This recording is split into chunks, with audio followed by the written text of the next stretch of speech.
Morning. ঘুমাই নাই রাতে, অজুর করে চেষ্টা করছি ঘুমানোর, ঘুমাই নাই। এখন সময় 9:30, সবাই মিলে রেডি হয়েছি, যাইতেছে বিচের পারে, সবাই মিলে ওখানে গোসল করবো। দাম কোথায় যাচ্ছে আমরা বলো? আমরা যাচ্ছি দাম্মাম হাফ মুন বিচ। চলো না আপনাদেরকে বিচে নিয়ে যাই। 1 2 3 welcome to half moon beach. অবশেষে সেই কাঙ্ক্ষিত বিচ। নীল আকাশের বুকে প্যারাশুট আর পানির উপর দিয়ে ছুটে চলা স্পিড বোট, পুরো পরিবেশটাই যেন উৎসবের আমেজে মাতোয়ারা।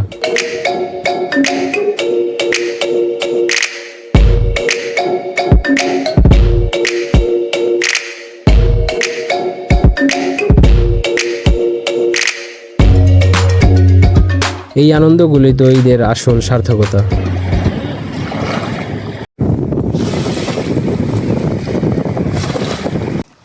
পাউচটা কিনে নিয়েছি বাইরে থেকে, একটা স্টোর আছিল, স্টোর থেকে নিয়ে আসি। আমরা এখন এটা দিয়ে আন্ডার ওয়াটার ভিডিও রেকর্ড করবো।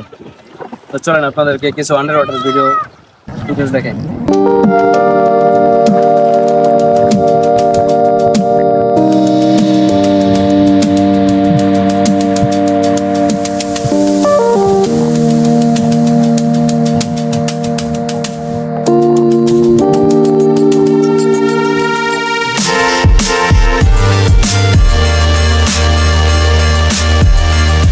গরমের এই দুপুরে সমুদ্রের লোনা পানিতে শরীর ভিজিয়ে নেওয়ার যে সুখ, তা ভাষায় প্রকাশ করা কঠিন। একটা সাজেশন থাকবো, ফার্স্ট টাইম বিচে আইলে আপনি অল্প পানিতে কোনো সময় ডুব দিবেন না, তাহলে কিন্তু আমার মতো এইভাবে পাও কেটে যাবো, রক্ত বাড়িতেছে। একটু দূরে যাওয়া গভীর পানিতে জাপ দিবেন, বুঝলে হাঁটু পাথরে লাগে কিন্তু পাও ছিলে যাবো। যাক এরকম ছোট ছোট অভিজ্ঞতা দরকার আছে, নাহলে মনে থাকবো কিভাবে। এই কাটা ডুব দেখলে মনে হইব যে না আসলে তাহলে বিচে আসছিলাম।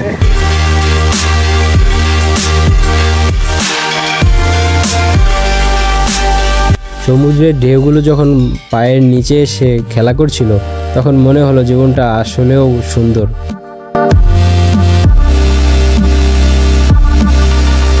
বিচের ছাউনিতে বসে বিকেলের সেই সিনেম্যাটিক ভিউটা উপভোগ করতে করতে হারিয়ে যাচ্ছিলাম কোনো এক স্বপ্নের জগতে।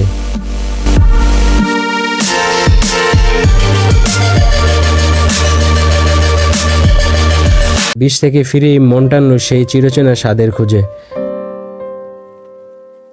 তৃপ্তি বাংলাদেশের হোটেলের সেই মিষ্টি দইয়ের ভিউটা দেখেই জিভে জল চলে এলো। অবশেষে টেবিলে হাজির সেই শাহী খানা, ধোয়া ওঠা খিচুড়ি, গরুর মাংস আর স্পেশাল হাঁসের মাংস।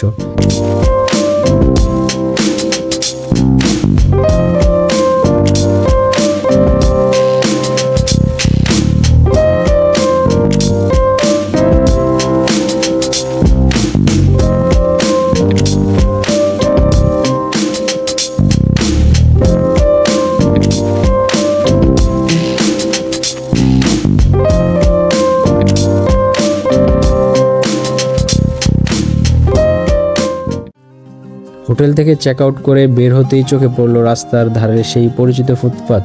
আমাদের দেশি ভাইদের দোকান দেখে এগিয়ে গেলাম। একটা স্মার্ট সানগ্লাস ট্রাই করে নিজেকে একটু আয়নায় দেখে নেওয়া মন্দ না কিন্তু।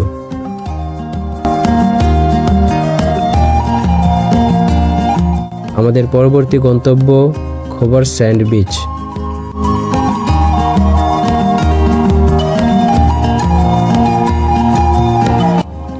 হাইওয়ের দুপাশের দৃশ্যগুলো যেন আজ একটু বেশি সুন্দর লাগছে।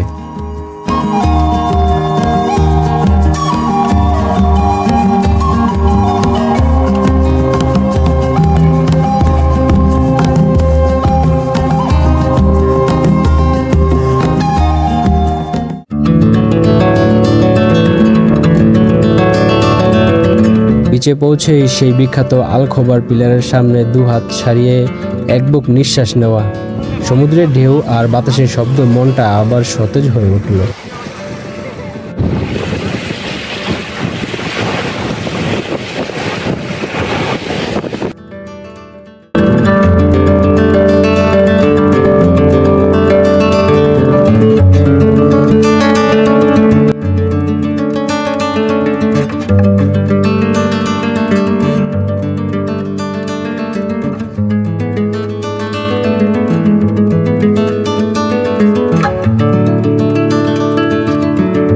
বিকেলের রোদে স্থানীয়রা বড় বড় মাছ ধরার নেশায় মত্ত।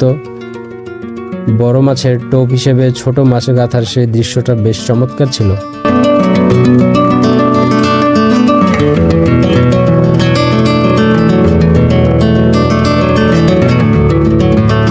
পাথরের উপর বসে সমুদ্রের দিগন্ত রেখা দেখতে দেখতে মনে হলো প্রবাসের এই জীবনটাও কত বৈচিত্র্যময় হতে পারে। বিকেলের আলো যখন ম্লান হয়ে আসছে তখন পৌঁছালাম সেই নান্দনিক মসজিদে। মসজিদের কারুকার্য আর চারপাশের শান্ত পরিবেশ মনটাকে এক মুহূর্তের জন্য স্তব্ধ করে দেয়। আমরা এই মুহূর্তে আছি বাহারাইন ব্রিজের উপর দিয়ে যাচ্ছি, প্রায় 15 কিলোমিটার একটা সোজা রাস্তা, এই আনুমানিক আর কি, কম বেশি হইতে পারে। মূলত এই ব্রিজটার একেবারে শেষ মাথা হচ্ছে আপনার বাহারাইন।